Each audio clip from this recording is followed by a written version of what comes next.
top 20. And at pick 28, the Detroit Lions select edge rusher out of Marshall. Mike Green made it. I mean, absolute fucking dog. Yeah. I mean, and to be fair, like this kid does not fall in 28. No. And this was done on January 25th before this came out. Today.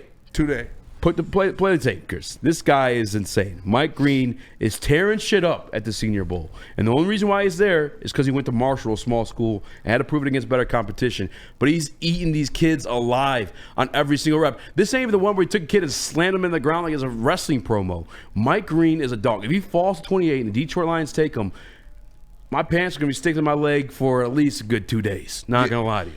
Yeah, he led the college football in sacks at 17. He does struggle in containing. It was noted that he, gets a little too excited, overcommits a little bit, and breaks contained on the outside. But he is 6'5", 6'4", 250 pounds, so he's going to need to put on a little bit of weight when he gets into the NFL. But yeah, dude, this would be a great pick for the Detroit Lions. You go out there and find that dog. That's that fucking dog. Yeah. I don't think there's a way in hell he makes it to 28. I think you'd have to trade up if you want to get him. And like I said, does he fit what Dan Campbell and Brad Holmes want in a defensive end? Skinny. He's a little skinny. He doesn't play the run too well, but he can get to the quarterback. Like, this was his first year as a starter in college football, and he went out there and he led the nation in sacks.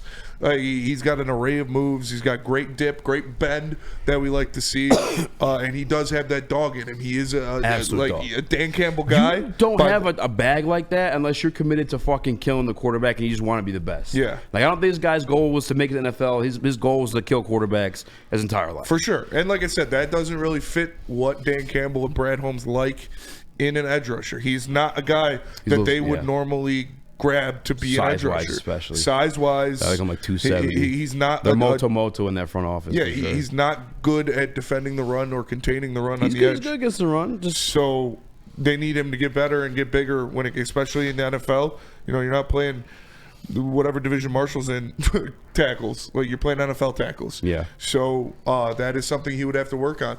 That is something he would have to improve. But I mean, I would love it. It would be a great pick. The guy's, like you said, 17 sacks in his first year as a starter in college. Absolute dog. And actually, I'll find this other clip too. I'll try to download it for you, Chris, or I can send you a link if you want. But the clip of the day from the Senior Bowl is he takes this kid who's also a good prospect. I gotta find out who that is, and just delivered him straight to the ground. Yeah. Like, he's a demon out there. And this is what you want to see. This is what he had to do, right? You go to Marshall, you go to a small school, you're dominating, but people are like, okay, well, like you said, who are you really playing at Marshall? You're supposed to. You show up to the Senior Bowl and you fucking dominate everybody in front of you.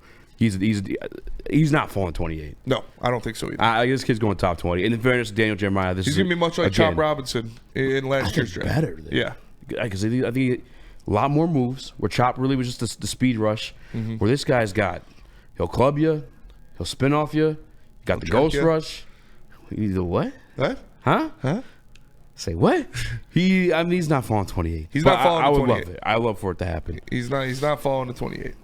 Complete player, 84 tackles. Like, he's not just getting to the quarterback here. Like, there is not a chance. I mean, from what I've seen today, from all the highlights, it's crazy out there. This guy, 28, dude. We're talking this guy not leaving the top 10.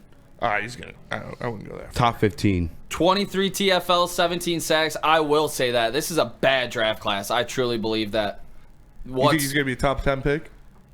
Yes, I think he's the highest riser in the draft after what I've seen today. I already thought it was a pipe dream compared to some of these guys. Get that microwave going, baby. Overreaction Wednesday. Let's go. I don't hate you. He's tearing it up out there right now. He's got the numbers to back behind him. Like you said, the tackles show he's more than just a sack getter. He's making plays in the run too. Yeah, no. If you were dropped in as an alien on Earth and you saw that play, you'd be like, "This guy's the best football player in the world." Yeah, so, honestly, you would. It's definitely knee jerk, but I mean, we've seen crazier things happen with guys that have amazing pro days, amazing combines, Jadeveon Clowney highlight play. Yeah, I mean, Jadeveon Clowney was also the best prospect in college football the whole year. Nah. It's Jadeveon Clowney. He's like, what, 6'7", 270 or something like that. Yeah. It's like we said, this would be a great pick for the Lions, but I don't think they gets there. And I don't think he fits what Dan Campbell and Brad Holmes want in a defensive end. What? Because he's a little bit light in the butt. Yeah, a little bit light in the ass. I'm with But you. on that. you'd take him if he's there. They would take him if he was there for sure. Daniel Jeremiah's explanation: it will be huge for the Lions to get Aiden Hutchinson back next season. Green would be a perfect complement with the speed and quickness off the edge. This team values production off the edge, and Green had a ton of it during his college career. Yep. Which he is absolutely right. Here is the tape from the day. Here's the one going viral, by the way. We already showed you clips where you're like, damn, this kid's a stud. Check this one out. Yeah. I mean, That's nasty. come on, let it loop. That Let celebration. it loop. I got This thing's beautiful. Come on. How the dirt taste. I was reading some stuff. They say he sits a little high too. One more time. One more game. Come on. The celebration after, too. What are you doing? Was he doing that? He was so effing hype. Like, Yeah. that's a guy that you... had, kid's a dog. 2021 he was at Virginia, played in 6 games, had a sack and a tackle for loss, and then he went to Marshall in 2022. I guess he just chilled.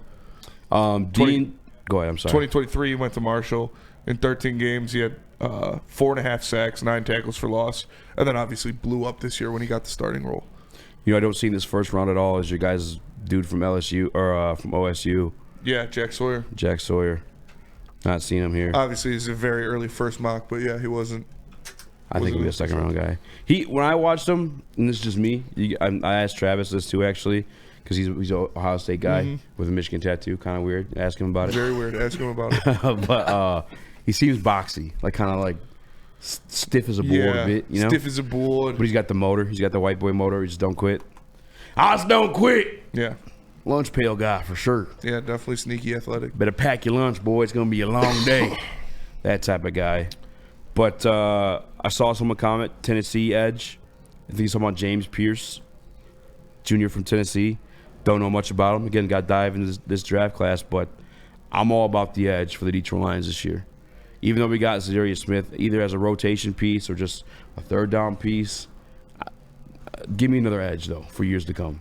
We Medical talked weight about loss. this, but I think that this draft class will see Brad Holmes stray away from his typical draft class norms. And I think you started to see that last one, like you talked about grabbing the projects. This one, I think he will kind of plug holes and kind of go more off of a need base rather than just taking the best player available. Because let's be honest, this team's at a different state than it was 2 years ago, 3 years ago. 3 years ago, it needed all the talent it could get. And then we'll figure everything out after that. Now you have everything figured out. You literally just need depth. All you need these draft picks to do is come in and replace the players that you can't sign because you can't afford to pay them. That's all you need them to do. You need them to supplement your roster. You don't need them to be the focal point of the roster. So I think that means Brad Holmes will kind of change a little bit from BPA. Now if there's still a guy that he really wants, he'll take it. But I think for the most part, he's gonna go. He's gonna kind of just grab. Oh, what do we need? We need another linebacker in this room, or we need another receiver, or blah blah blah, whatever it is. I think we'll see some. Yeah, some they're more kind of definitely need-based. going to take an edge in the one of their first 2 picks. Yeah. I You think they'll double up like This last class year? is deep with it too. Their class is very deep with defensive line players. I wouldn't be surprised if he doubles up. He does it a lot. 2 for 4. I wouldn't be surprised either. He does it with he did it with Hutch and Pascal. He did it with Aleem and Levi. He did it with obviously Terrion and Rakestraw. Yeah, that's actually He does it a lot. a lot. So Pretty consistent trait of his, to be honest. yeah, with you. that's a consistent trait of his. So my question that would be, is defensive edge the position you'd expect him to double up? If you had to place a bet on it, Yes. it would by be far. it would be Yeah. edge. Because Not even this close. class kind of deep too. Like I like this class a lot. Like there's not like sexiness in the first couple of picks because it's not like the quarterback that everybody's in love with. But like in terms of like quality starters, I think there's a shit ton of them. I think I saw Daniel Jeremiah tweet the meat of this class. The best of this class is between like picks like 20 and 60, and that's perfect for what Brad Holmes got going on. Because if you find a guy you like with the first or second round, you got that extra third round pick to play with, and you get another one next year too. I have Do a, it. I have a Spot on sneaky the rocks. suspicion we're getting a wide receiver earlier than we think.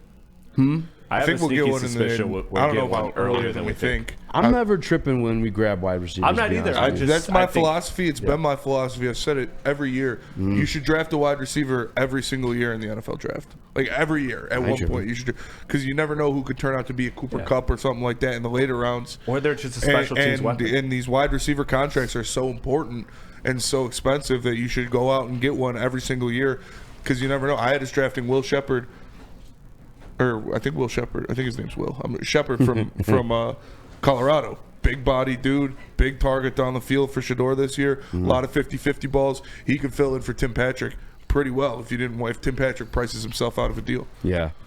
Well, Tim Patrick like 33 years old right now too, so he may come back cheap. You may have to draft someone, but with wide receivers and running backs, it's always been my philosophy is no one hits the ground running more like those two positions in the NFL.